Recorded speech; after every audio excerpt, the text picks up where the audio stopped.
Queridos, é com alegria que eu desejo cumprimentá-los com a paz do Senhor. Tome o seu assento. Eu agradeço a recepção de toda a igreja. Eu gostaria que você localizasse na sua Bíblia o livro de Atos dos Apóstolos, capítulo 2. Livro de Atos dos Apóstolos, capítulo 2.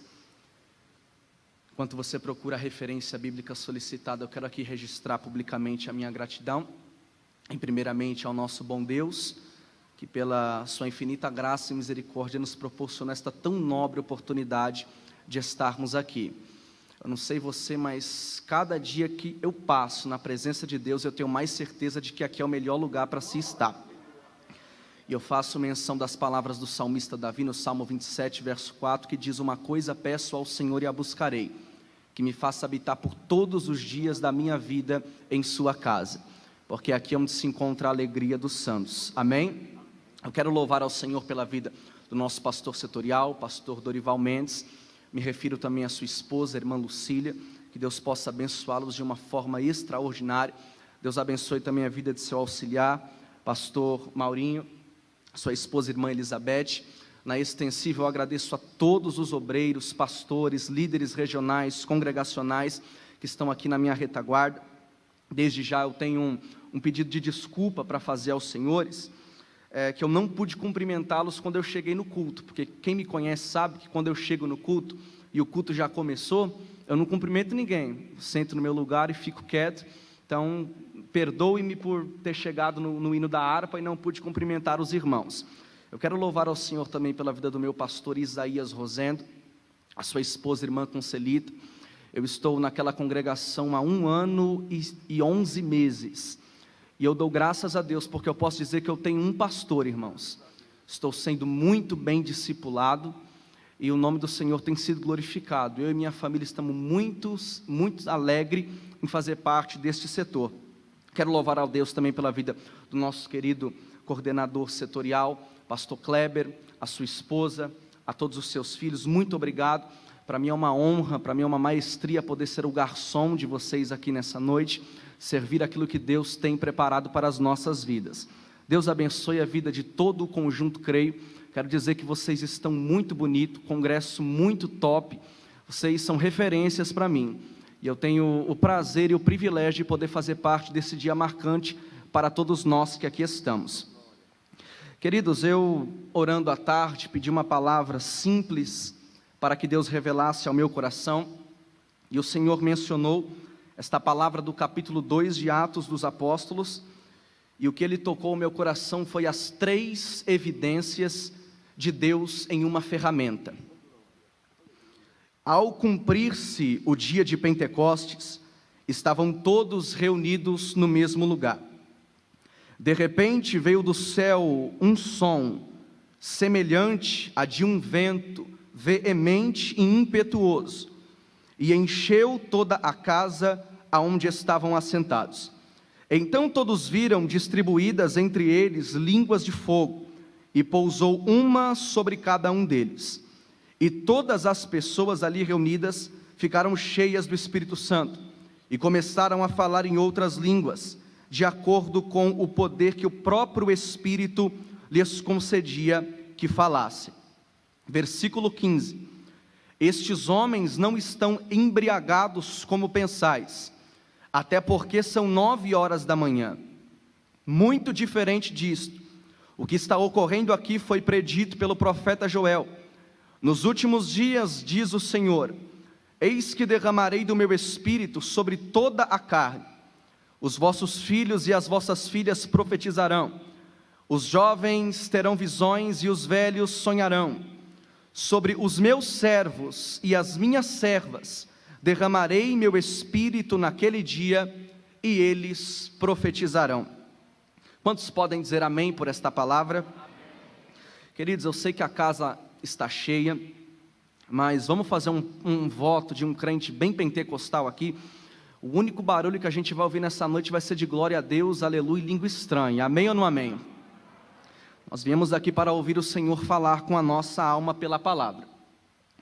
Quando nós olhamos para o texto de Atos dos Apóstolos, nós vamos encontrar este livro histórico do Novo Testamento, que relata não só o nascimento, mas também o crescimento da igreja, e também relata a vida de alguns pais apostólicos, vamos assim dizer, alguns pilares apostólicos da igreja primitiva.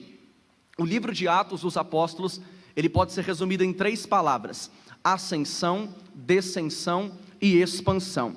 A ascensão acontece no capítulo 1, quando Jesus Cristo, ele é levado aos céus em uma nuvem de glória. A descensão no capítulo 2, quando o Espírito Santo desce sobre os 120 e enche a casa onde estavam assentados, que foi o texto que nós lemos. E do capítulo 3 em diante, ou melhor, do capítulo 2, versículo 37 em diante, vai acontecer a expansão, que é quando o evangelho vai crescendo, o evangelho vai ganhando rumo, o evangelho vai ganhando notoriedade sobre aquele povo, e vão se abrindo portas para que o nome de Deus seja glorificado e a palavra do Senhor seja pregada.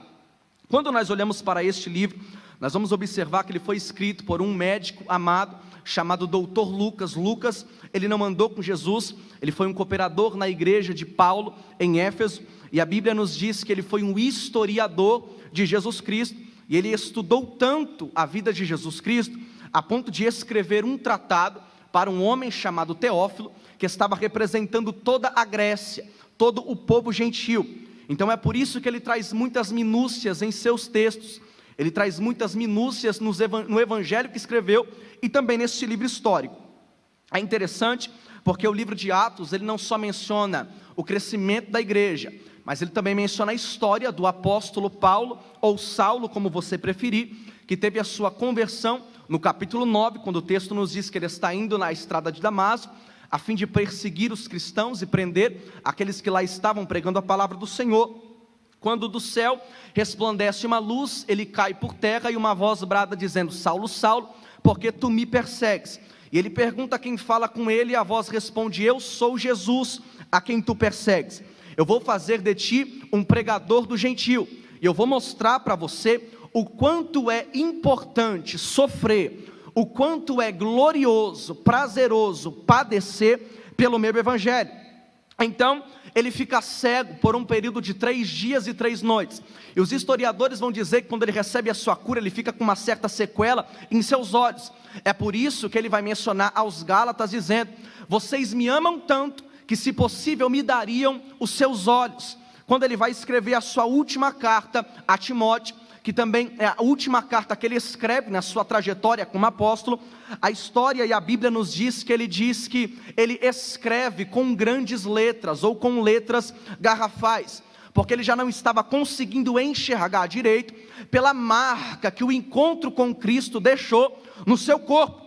E quando ele começa a fazer as suas viagens missionárias, a família dele se preocupa tanto com a saúde de Saulo, que contrata um médico para cuidar da sua visão. E esse médico era o doutor Lucas, o evangelista Lucas. Lucas, além de ser médico, não acreditava em milagre, acreditava na racionalidade. A Bíblia também nos diz que Lucas, ele era grego, então ele acreditava na lógica, ele acreditava na sabedoria humana, naquilo que ele podia ver, naquilo que ele podia comprovar e atestar com fatos aquilo que ele estava vendo. Mas imagina só comigo, um homem que é médico, um homem que acredita na lógica, na racionalidade das coisas, está participando de um culto, onde a Bíblia nos diz que Paulo estende o seu sermão. Existia um jovem chamado Eutico, que estava dormindo no 3º andar. Quando ele dorme, ele cai do 3º andar, e a Bíblia nos diz que ele morre. Quem relata isso é o próprio evangelista Lucas. E se Lucas relatou que ele morreu, é porque a primeira coisa que Lucas fez, quando viu o Eutico caído, foi diagnosticar o que aquele rapaz tinha. E o decreto que Lucas libera, com base na sua experiência, com base na sua formação acadêmica, com base nas coisas que ele havia estudado e vivido ao longo dos anos, o que ele diz é: este menino está morto, não tem mais vida dentro dele. Porém a Bíblia nos diz que o apóstolo Paulo desce do 3º andar, dá um abraço no morto e diz: ele não está morto, existe vida dentro dele. E imediatamente aquele jovem ressuscitou dentre os mortos. Imagina só um médico acompanhar um homem que colocava paralítico de pé pelo poder do nome de Jesus Cristo, acompanhar um apóstolo que quando passava, a Bíblia nos diz que os aventais de Paulo tinham tanta unção, que os cegos eram curados, que os coxos passavam a andar, que os surdos ouviam e os mudos falavam. Então imagina só como ficou a mente deste homem. Isso despertou uma curiosidade tão grande no apóstolo, isso despertou uma curiosidade tão grande no evangelista Lucas, que ele vai para Jerusalém para pesquisar sobre a vida de Jesus. E ele pesquisa tão a fundo, a ponto de escrever um evangelho sobre a vida de Cristo e também escrever sobre a história da igreja.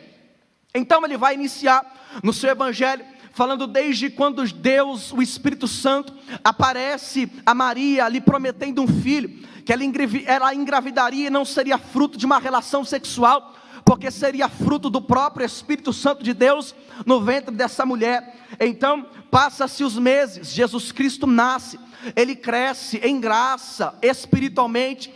A Bíblia nos diz que ele cresce socialmente e também na sua estatura. Então ele teve uma infância normal, ele teve uma infância bem sucedida, ele passou pelos processos que uma criança, que um adolescente, que um jovem normal passa.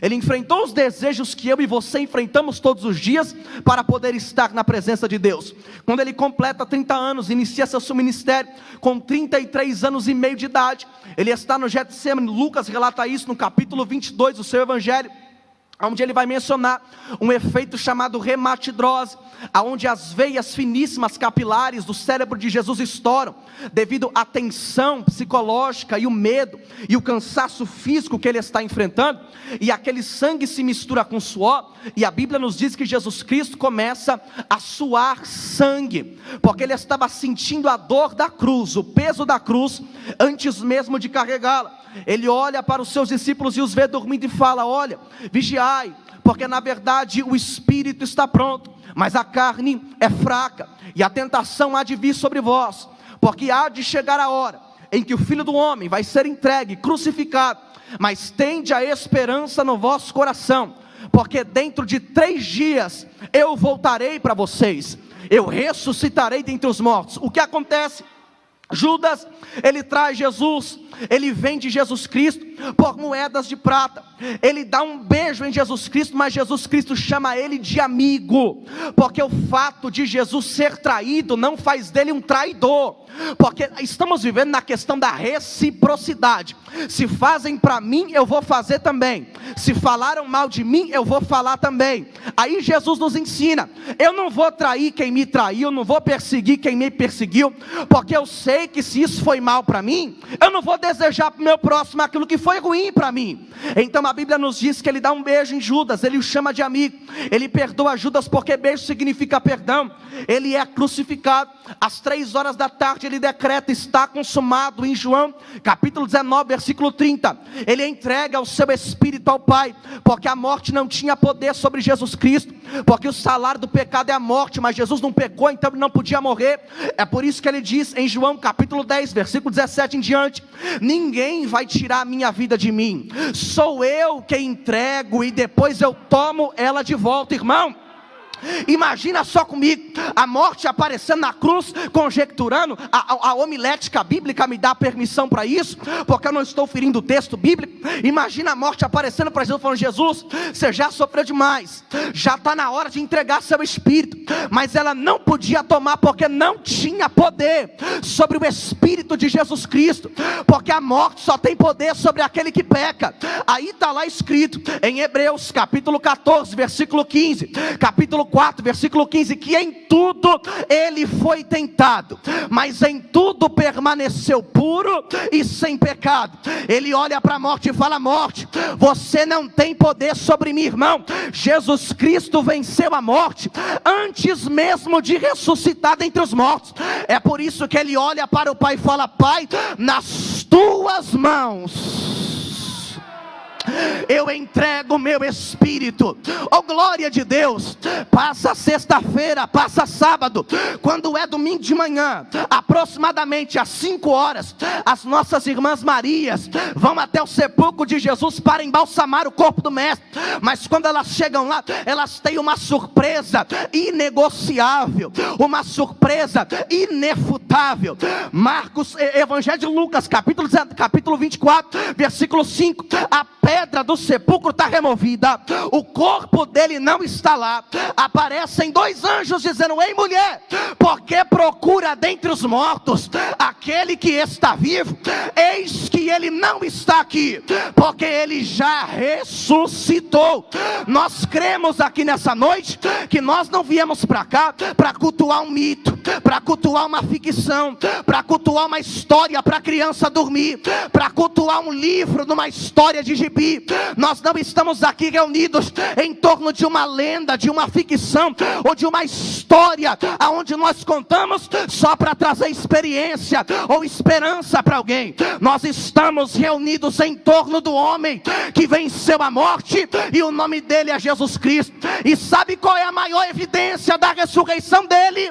É que eu sinto a presença dele hoje aqui. Então ele ressuscita. A Bíblia nos diz em Atos capítulo 1, versículo 3, que da sua ressurreição até a ascensão, ele fica na terra por um espaço de 40 dias. Jesus ressuscitou na Páscoa, e o Espírito desce no dia de Pentecoste. Se ele ressuscita na Páscoa, e o dia de Pentecoste é 50 dias depois da Páscoa, e ele fica na terra por um espaço de 40 dias, então da ascensão até a descensão do Espírito são 10 dias para se esperar a promessa se cumprir. Imagina que coisa maravilhosa. Deus promete para você, hoje daqui 10 dias acontece. E teve gente que não aguentou esperar. Mas sabe o que é interessante? Porque antes dele ser assunto ao céu, ele faz uma promessa, ou melhor, ele reafirma uma promessa, tanto do Antigo Testamento quanto dos Evangelhos, dizendo: olha, ficai na cidade de Jerusalém, porque do alto vocês irão receber o poder do Espírito Santo. Vocês vão ser tão cheios que vocês vão receber poder e autoridade para ser minha testemunha. Jerusalém, Samaria, Judeia e até os confins da terra. Irmão, olha que coisa extraordinária.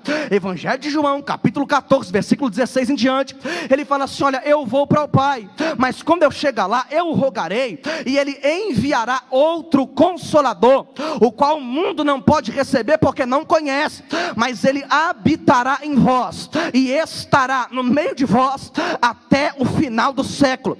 Esse substantivo outro vem do grego allos, que significa outro da mesma espécie, outro da mesma essência, outro da mesma unidade. Era Jesus dizendo: olha, eu vou subir, mas não se preocupa, o que eu fiz, o Espírito que eu vou enviar também vai fazer. Se eu curei, o Espírito também vai curar. Se eu libertei, o Espírito também vai libertar. Se eu batizei, o Espírito também vai batizar. Eu não sei se vai dar para você dar glória, mas o que aconteceu nos Evangelhos pode acontecer hoje aqui nessa noite, porque o Espírito da profecia, ele está aqui. A promessa de Deus, ela se cumpriu e ela não se findou, porque vai durar até a segunda vinda de Cristo em glória. E é por isso que nós somos pentecostais. Ninguém está aqui porque acha bonito falar em mistério, ninguém está aqui porque gosta de barulho. A gente crê, a gente está aqui porque crê na manifestação dos dons do Espírito Santo. Eu não sei se vai dar para você dar glória, mas Jesus vai descer na cabeça de alguém aqui hoje.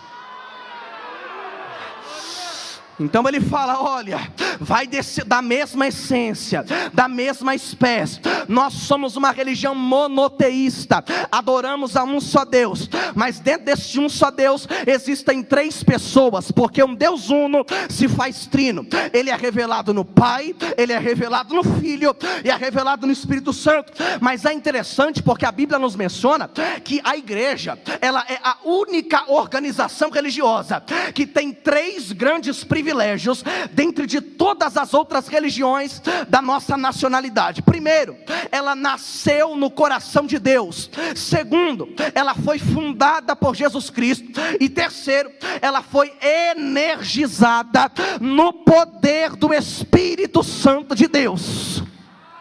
Vou dizer de novo, ela foi energizada no poder do Espírito Santo de Deus. Irmão, eu estava lendo um livro esses dias do Dr. Jonas Madureira, chamado Inteligência Humilhada, um livro extraordinariamente bom, e lá ele estava mencionando a perseguição da igreja ao longo dos séculos. Eu não sei se você sabia, mas nós somos uma organização religiosa que já passou de mais de 2000 anos de história, e nestes 2000 anos de história, apostaram na falência da igreja, dizendo que a igreja iria perecer, dizendo que a igreja iria acabar. Tentaram travar a marcha da igreja, tentaram travar a pregação da palavra e a propagação do evangelho de Jesus Cristo. Mas depois de 2000 anos de história, a porta da igreja continua aberta, e a tendência não é diminuir, a tendência é só crescer.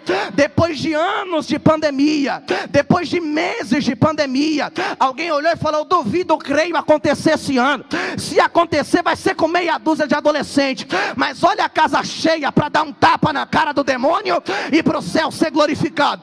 Aí eu me perguntei, quando eu li esse livro, qual é o segredo dessa igreja, que diante da prova ela continua, diante da fofoca ela continua, diante da miséria ela continua, diante do bochicho ela continua. Irmão, eu lembro quando eu li esse livro, as noites de São Bartolomeu na França, quando mais de 1 milhão de cristãos foram queimados vivos nas praças da cidade. Eu lembro quando eu li a história de um homem chamado Voltaire. Há séculos atrás ele disse: olha, não mais do que 100 anos, a Bíblia vai se tornar uma peça de museu, Jesus Cristo vai ser esquecido, e o nome dele não vai ser mais adorado. Há muito tempo Voltaire já não está mais entre nós, e a Bíblia continua sendo best-seller mundial, e o nome de Jesus continua sendo adorado, exaltado e bendito. Aí eu me pergunto, qual é o teu segredo, que até hoje o demônio não rompeu com a aliança do teu casamento? Qual é o teu segredo, que até hoje a macumba não acabou com a tua família? Qual é o segredo do Jardim Ângela, que até hoje a tendência não é diminuir, mas é crescer? Qual é o segredo desses obreiros, que a questão, que diante do desemprego, da prova, da calúnia, da fofoca, quando deu 6 horas da tarde, pegou a Bíblia e disse: diabo, você tentou, mas eu vou para a igreja adorar meu Deus. Você sabe qual é o segredo dessa igreja? É que nós não estamos aqui por causa da Assembleia de Deus, nós não estamos aqui por causa da CGADB, nós não estamos aqui por causa de pastor, bispo, apóstolo ou missionário. Essa igreja não recebeu o poder de um ditador, o poder de um político, o poder de um deputado. Essa igreja não recebeu o poder de uma conta bancária, o poder de um CNPJ, ou o poder de uma bolsa de marca. Eu não sei se você crê, desculpa o jargão de pregador pentecostal, mas o demônio não está nem aí para o seu carro, para a sua casa, para a sua conta bancária. Não é isso que ele te respeita, não é por causa disso que ele foge de você. Essa igreja só está de pé porque nós carregamos na nossa cabeça o poder do Espírito de Deus. Ai, estou sentindo uma graça dele aqui, e o meu fardo está pesado, e eu quero deixar tudo nesse altar aqui hoje, porque eu disse para Deus que eu ia deixar ele me usar.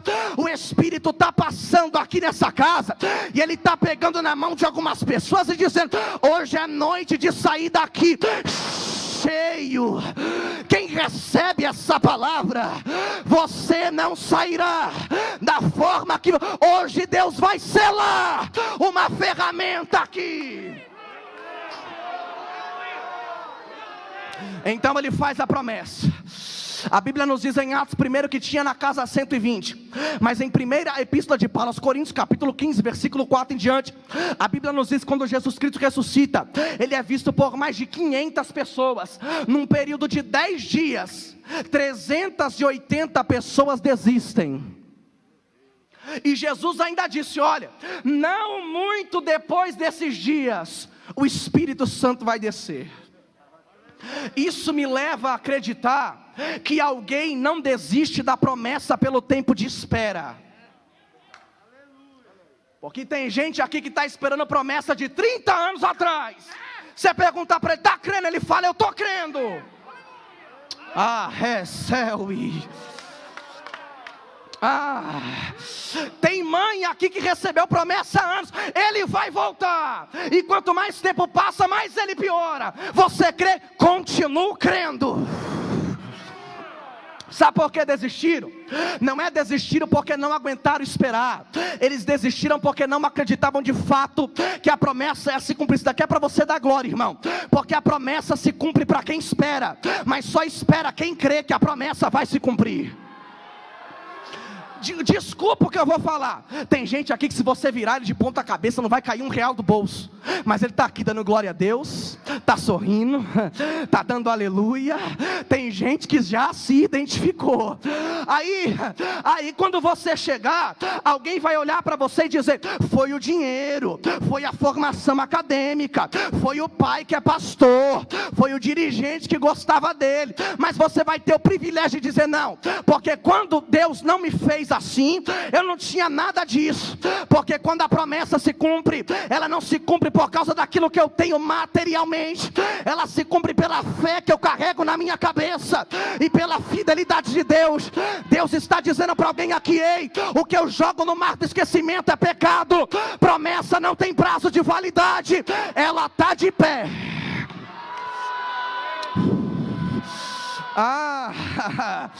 Jesus está colocando uma pá espiritual na mão de alguém aqui, dizendo: você vai cavar o lugar aonde você enterrou o projeto, enterrou o sonho, vai bater a poeira da tua ferramenta, porque hoje eu libero uma palavra para a tua casa dizendo: a promessa está de pé. Quem crê nessa palavra, prega comigo nessa noite. Não precisa tocar, só olhe para alguém e diga: a promessa está de pé. Diga mais forte, com fé, timbre de profeta e voz de autoridade: a promessa está de pé, está de pé, está de pé, está de pé. Deus me trouxe aqui para dizer: vai cair o cavalo, o cavaleiro, vai cair a macumba, o feitiço, a inveja, e vai acontecer. Uramarreu, e vai.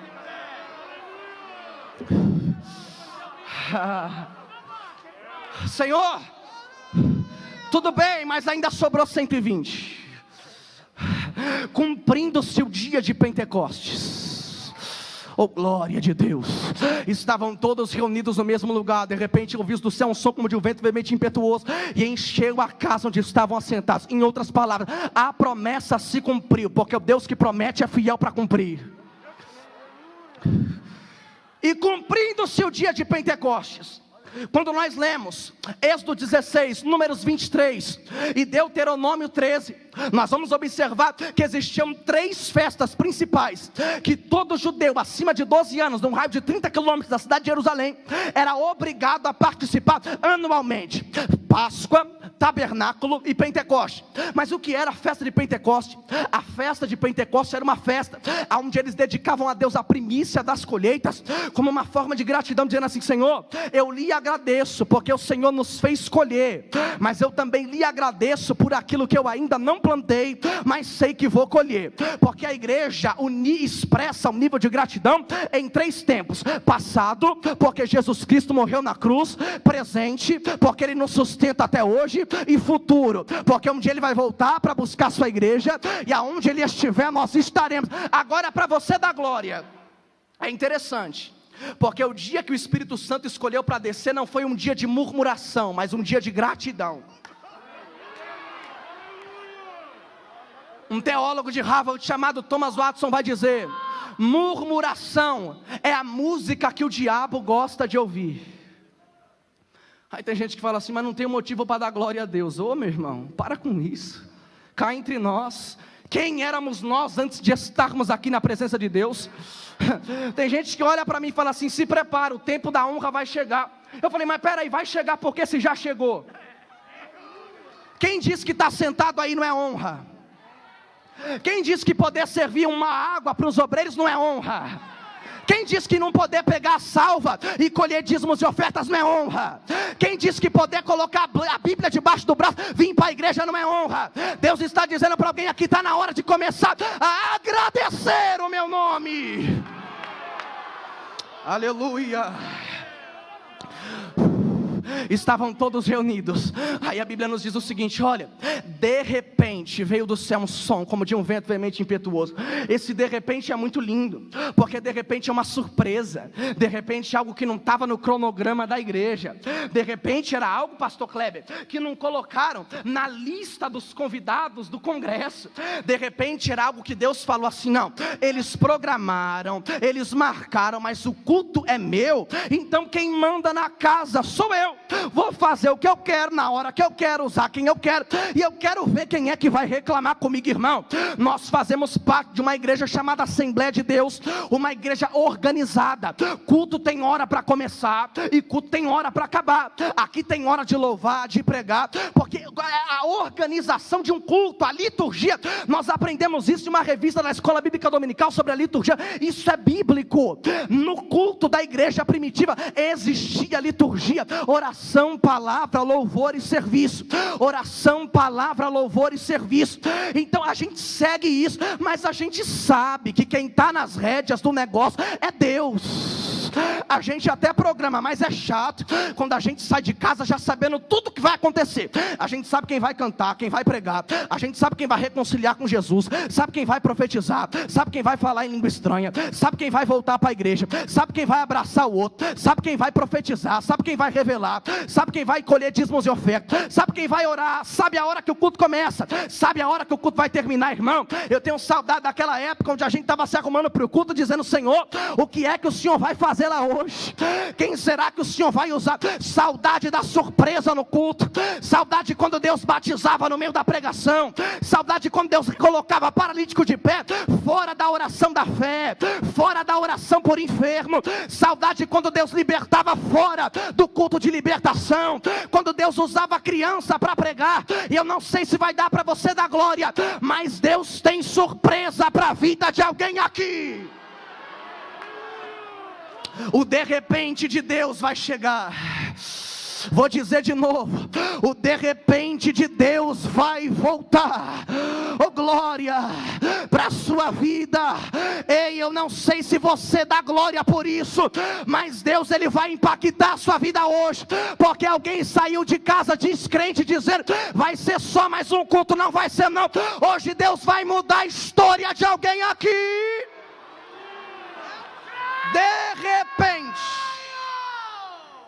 De repente veio do céu. Eu gosto da expressão veio, porque veio vem do verbo vir, e vir é diferente de ir, sendo que ir é quando eu vou até alguém, e vir é quando alguém vem até mim. O que o texto está dizendo é: não foi a terra que foi para o céu, é o céu que veio para a terra. Aí eu entendi que avivamento não é quando o homem busca Deus, é quando Deus busca o homem. João 13, não foi vocês que me escolheram, fui eu que escolhi a vós. Irmão, olha para esses pastores aqui. Você acha que há anos, décadas atrás, eles pensavam em ser pastores? Talvez nem na igreja estavam. Aí Deus apontou o dedo e disse: é você que eu quero, vou colocar o desejo de me servir aí dentro do teu coração. Aí eu entendi que tem quem é chamado e tem quem é oferecido. Vou dizer de novo: tem ferramenta que é chamada e tem ferramenta que é oferecida. Quando Deus chama é diferente. Quando Deus levanta, o negócio anda. O oferecido, ele até cresce, mas para crescer precisa pisar na cabeça de alguém, precisa puxar o tapete de alguém. Eu não sei se vai dar para você dar glória, mas eu vou pregar. O oferecido até chega, mas para chegar precisa bajular pastor, precisa jogar confete no líder, precisa ficar puxando sardinha de quem pode dar oportunidade para ele. E aí quando chega lá, chega, mas chega por causa de esquema, chega por causa de padrinho de agenda, chega por causa de contato. Mas quem é chamado é diferente. Quem é chamado não pisa na cabeça de ninguém para chegar. Olha lá, eu estou vendo alguém com a mão levantada. Eu creio que eu não estou pregando para oferecido, eu creio que eu estou pregando para quem é chamado aqui. E Deus está dizendo: talvez você não tenha muita coisa, mas se tem a chamada, se prepara. É disso que você precisa para chegar, para chegar, para chegar. Olha lá, recebe essa labareda que está passando aqui nessa noite. Cadê os vasos do glória a Deus e do aleluia?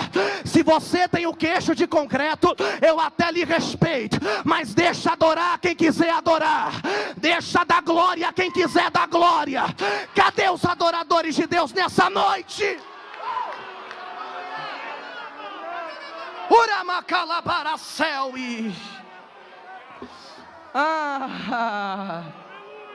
Você não precisa pedir oportunidade, é Deus que vai lhe apresentar. Você não precisa implorar para ser ungido, é Deus que vai te levantar.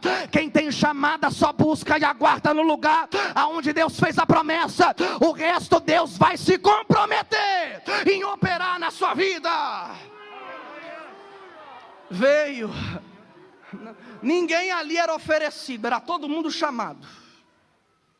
Mas é interessante, porque este verbo vir, no intransitivo indireto, irmãos, isso daqui é para a gente dar glória, significa chegar para permanecer. Congresso de adolescentes, mas segura aí, a igreja não é um ponto turístico de Jesus Cristo.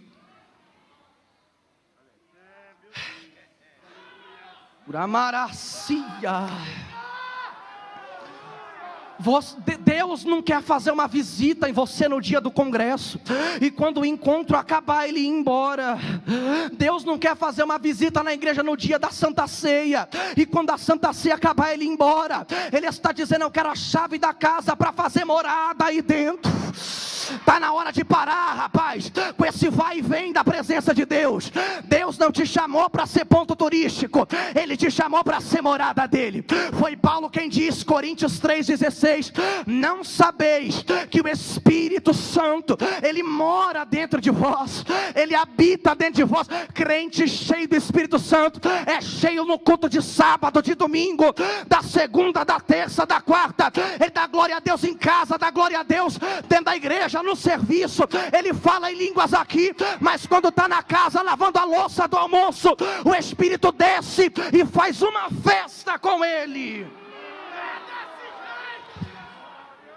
A primeira marca de uma ferramenta que Deus escolhe é a permanência. Irmão, Deus te chamou para andar com Ele lado a lado, para andar no Espírito, para viver no Espírito. Aqui a gente já vem para o evangelho perdendo o que? A vida, quando a gente entrega ela para Jesus Cristo e fala: Senhor, quem manda agora é o Senhor, quem faz agora é o Senhor, quem opera agora é o Senhor. E Deus está dizendo para alguém aqui: eu vou fazer morada na vida de alguém, vou profetizar. Deus está pisando na casa de cada pessoa que aqui está. Vou dizer de novo, Deus está entrando na sua casa pela porta da frente. Eu sinto uma palavra revelada. Aleluia, eu sinto uma palavra revelada descendo sobre o meu entendimento aqui. E enquanto eu prego, o Espírito Santo me revela que tem adolescente aqui que carrega a casa inteira nas costas espiritualmente. Você é um representante de Deus dentro da sua casa, porque lá ninguém quer compromisso com Deus que você serve. Infelizmente tem pai que quando o filho estava no mundo, o filho passava a noite no baile funk, no pagode. Mas agora quando o culto passa do horário, ele já liga perguntando o que é que aconteceu.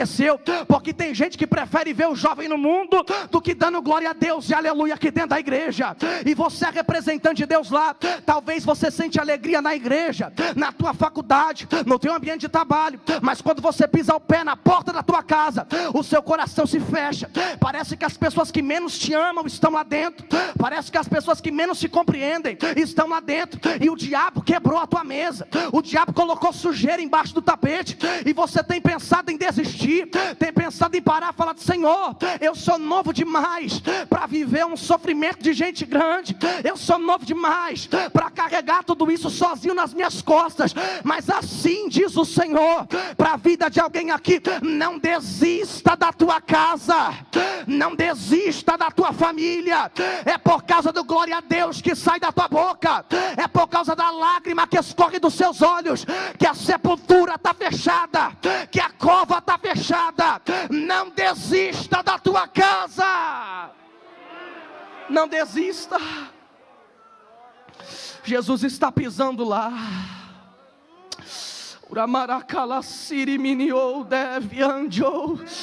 Estou vendo gente chorando aqui porque está sentindo a palavra fluindo no coração. Eu preciso pregar e eu quero pregar nessa noite. Deus está dizendo para alguém aqui: eu vou aparecer lá, e você não vai ser a vergonha da tua família, você não vai ser a vergonha do teu bairro. O demônio tentou colocar droga lá dentro, prostituição, miséria, divórcio, mas Deus está dizendo para alguém aqui: eu estou quebrando esse laço, estou quebrando quem recebe o peso, estou quebrando esse embaraço, estou quebrando essa fofoca. O crack vai cair, a maconha vai cair, a prostituição vai cair. Deus vai salvar a tua casa. Ele vai chegar lá para fazer morada. E veio do céu um som como de um vento. Aleluia. Veio do céu um som como de um vento. A palavra vento no hebraico vem de ruar, que é a mesma tradução para espírito. Existe uma matéria na teologia sistemática chamada hermenêutica bíblica, que trata da interpretação das escrituras. Dentro da hermenêutica existe uma regra chamada regra da primeira menção. Quando eu quero descobrir o significado bíblico de uma palavra, eu vou na primeira vez que essa palavra foi mencionada na Bíblia. E a primeira vez que a palavra espírito aparece na Bíblia é Gênesis capítulo 1, versículo 2. A terra era sem forma e vazia, havia trevas sobre a face do abismo, e o Espírito Santo de Deus se movia sobre a face das águas. Irmão, isso daqui é para a gente dar glória. Nós que somos pentecostais, a gente vai dar glória com violência hoje aqui. Quando o vento balança na água, automaticamente a água também se balança e é movimentada. É daí que vem a etimologia da palavra espírito. Espírito significa algo que se movimenta, e quando se movimenta, coloca em movimento aquilo que está ao seu redor. Aí tem gente que olha para você e fala: para que dar um glória a Deus tão alto?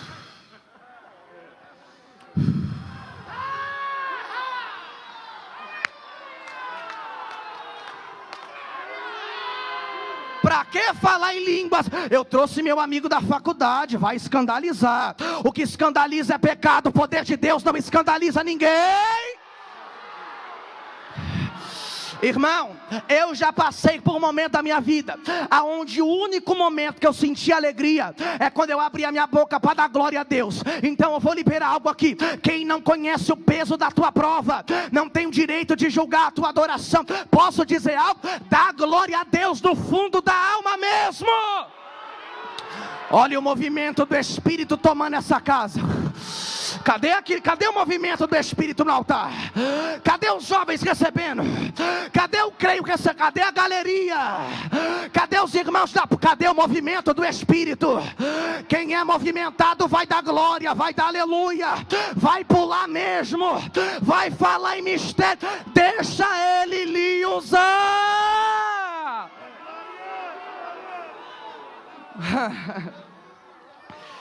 Mas é interessante, porque a Bíblia não diz que era um vento, a Bíblia diz que era um som de um vento. Som é qualquer tipo de barulho que pode ser captado pelo sistema auditivo do corpo humano. Então, quando o Espírito Santo desce, a primeira coisa que eles perceberam não foi o sentir, foi o ouvir. Vou dizer de novo, irmão, pelo amor de Deus. A primeira marca do avivamento não é sentir, é ouvir. Enquanto as nossas escolas bíblicas estiverem vazias, a igreja não irá passar por um avivamento. Enquanto no culto a gente der mais prioridade a qualquer outra coisa e não a pregação da palavra, nós não teremos um avivamento. Avivamento vem pela palavra, renovo vem pela palavra, o batismo vem pela palavra. Aqui a gente chora no louvor, mas a gente também chora na palavra. Quem ama a palavra vai dar glória a Deus na hora da palavra. A Assembleia de Deus não é a igreja da campanha, não é a igreja da porta aberta, não é a igreja do recebe, do eu profetizo, do eis que te digo. A Assembleia de Deus é a igreja da pregação da palavra. Mas sabe o que é interessante? Que no corpo humano existem 208 ossos, mas desses 208 ossos, os 3 menores são os ossos do ouvido, chamado de tímpano, estribo e martelo. Os 3 menores são os do ouvido. E o avivamento começou pelo ouvir, significando que o avivamento não começa pelo maior, mas pelo menor. Irmão, vou liberar uma coisa aqui. A igreja cresce, a igreja prospera. E para a igreja prosperar, ela não depende de pregador de nome, ela não depende de cantor de nome, ela não depende de coral famoso. A igreja depende de quem ouve a palavra e fala: talvez eu não tenha muita coisa, mas eu fui levantado como ferramenta para servir a vontade de meu Pai. A segunda marca de uma ferramenta é o ouvir. Irmão, eu lembro de uma vez, para encerrar, eu tenho 3 minutos para encerrar. Eu lembro de uma vez que eu fui pregar numa igreja. Eu tinha 17 anos de idade, isso há 3 anos atrás. E eu lembro que quando eu cheguei na igreja, era uma sede setorial, e era um encontro setorial naquele momento. E eu cheguei e eu fiquei assustado, porque eu não sabia. Nem nos dias de hoje eu estou acostumado com grandes templos. Imagine só, há 3 anos atrás, eu tenho 5 anos de crente. Eu entrei no 220 com desejo de ser usado, desejo de buscar. E Jesus Cristo foi fazendo a obra na minha vida. E eu lembro que naquele dia, quando eu cheguei, foi uma descredibilidade, foi uma desconfiança. É interessante, porque depois que a gente prega, alguém olha e fala assim: olha, te vejo dentro de um avião, te vejo dentro de uma grande igreja. Mas antes de pregar, ninguém fala isso. Antes de pregar é descrédito, é desconfiança, é jovem demais, jovem não tem compromisso com Deus, jovem não quer buscar Deus, veio aqui para cantar as menininhas, para pegar contatinho, mas ainda tem remanescente de Deus aqui nessa terra. E eu estou pregando para a gente aqui que é. Aí eu lembro que eu sentei na cadeira, fiquei observando aquele culto, e os irmãos com mar de desconfiança. Naquele dia uma pessoa foi comigo, mas essa pessoa entrou pela nave da igreja. Eu entrei pela lateral, por uma porta que saia diretamente no altar. Essa pessoa me contou depois que ela sentou atrás de uma rapaziada, que olhou e falou assim: eu não acredito que eu saí de casa para ouvir aquele moleque pregar. Olha só como ele é magrinho, olha só o tamanhozinho da Bíblia dele, nem esboço ele fala. O pastor perdeu o juízo, vai colocar o menino daquele para pregar. E nem foi o pastor que me chamou, foi um dirigente de uma das congregações que o pastor confiava, que fez uma indicação para pregar lá. Quando o pastor olhou para mim, ele colocou a mão na cabeça e começou a pensar coisas que eu nem quero imaginar. Irmão, comecei a pregar. Deu 10 minutos de mensagem, a igreja foi tomada numa glória tão grande, que gente na igreja começou a vomitar a enfermidade. Eu via crianças de 7 anos de idade sendo batizadas no Espírito Santo, falando em línguas estranhas. Mas Deus faz isso, é claro que Deus faz. Atos dos Apóstolos, capítulo 8, capítulo 10, quando Pedro está pregando na casa de Cornélio, a Bíblia nos diz que enquanto Pedro pregava, o Espírito batizou Cornélio e o encheu.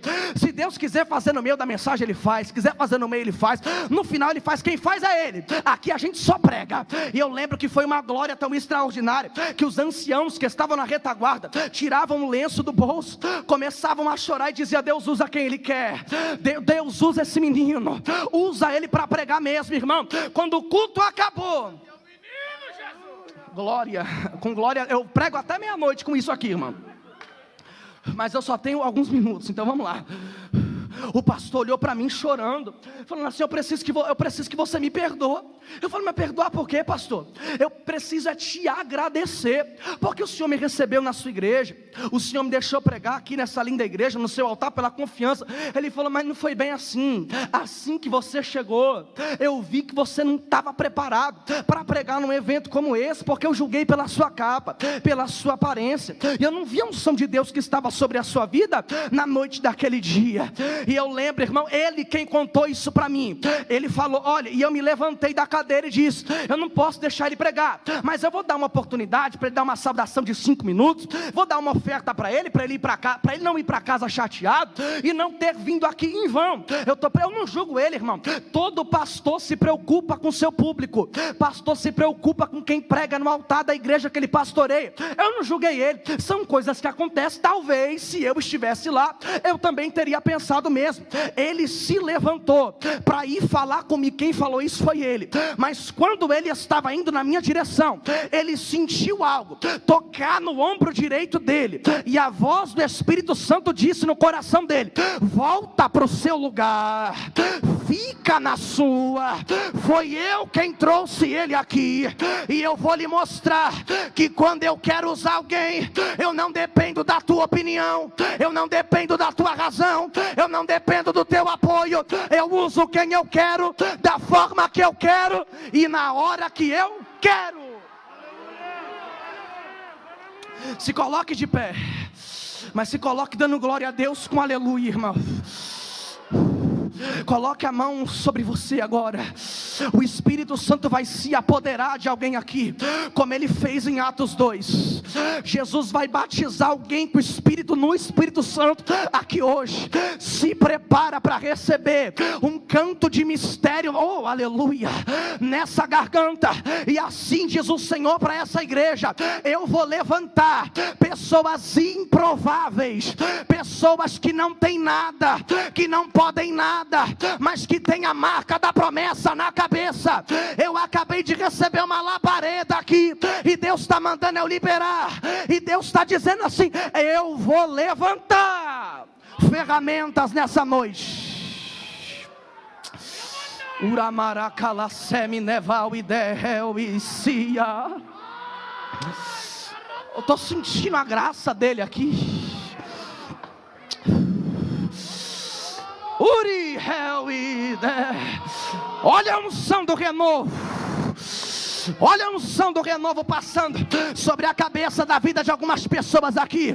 Eu sinto liberdade da revelação da palavra de Deus para pregar aqui. Deus está dizendo: estou passando nesse altar, recebe o peso da minha glória, da minha presença. Cadê os vasos do glória a Deus e do aleluia? Cadê? Deixa ele lhe encher.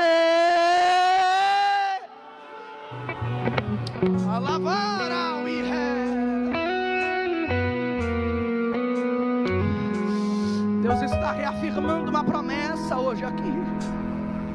É noite de festa, neste clima de adoração, neste barulho onde é evidenciada a glória do nosso Deus.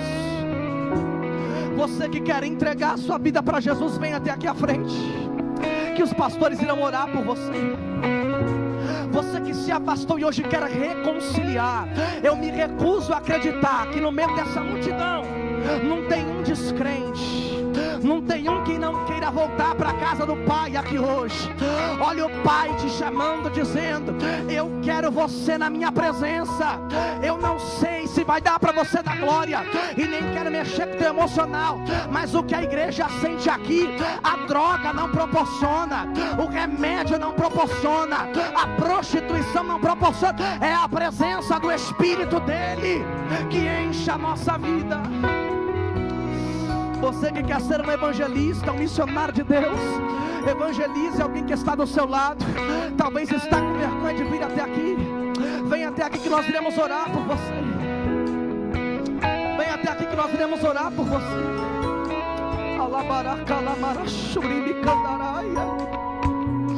Oh Jesus, nós sentimos a sua presença hoje aqui.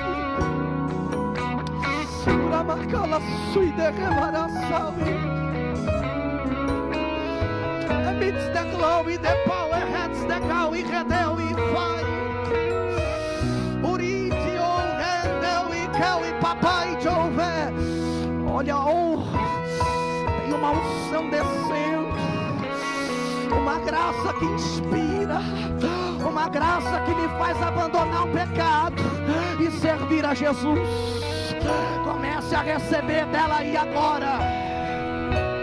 Comece a ser cheio dela aí agora. Comece a ser tocado por ela aí agora. Deus vai evidenciar. Tem um bisturi espiritual passando aqui, e Deus está curando a alma de alguém. Deus está curando a saúde de alguém. A macumba vai cair, a doença vai cair. Deus tem milagre para a sua vida.